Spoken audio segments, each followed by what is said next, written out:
Oggi vedremo la spada laser.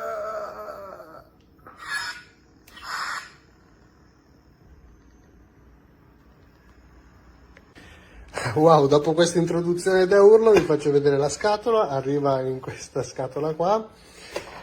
Dice che ha delle piccole parti e non è adatto ai bambini sotto i 6 anni. Con 1000 chiaramente raccomandazioni lo stesso. Apriamo la scatola, troviamo un cavetto di ricarica USB, ma dall'altra parte non è USB, quindi teniamolo da parte e non perdiamolo perché sarà difficile da reperire.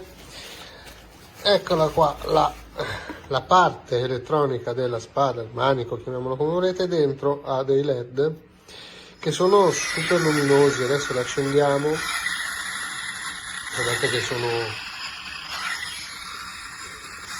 veramente super luminosi. Dietro abbiamo una cassa audio, adesso spegniamola perché sennò fa un disastro. Ok, dietro abbiamo una cassa audio dove usciranno i suoni quando picchieremo, quando faremo la guerra, e qua sono praticamente arriva in dotazione con una brugola e 3 vitine, di cui 2 sono quelle utilizzabili e una è praticamente di scorta, proprio se fate come me, che ero già persa una mentre la montavo. Niente, adesso con una mano il montaggio è abbastanza semplice, basta inserire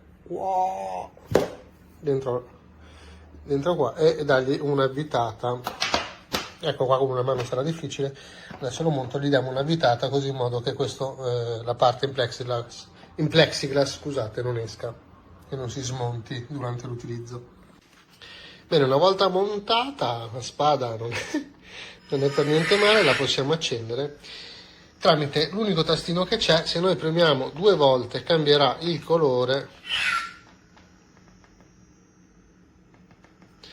e premendone 3 farà il rumore e darà questo effetto lampo.